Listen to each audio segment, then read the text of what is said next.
You ask Tiger to solve.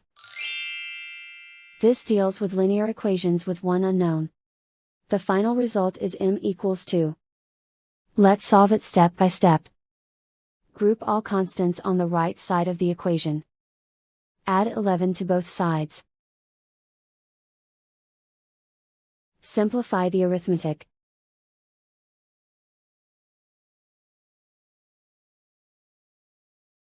Isolate the m.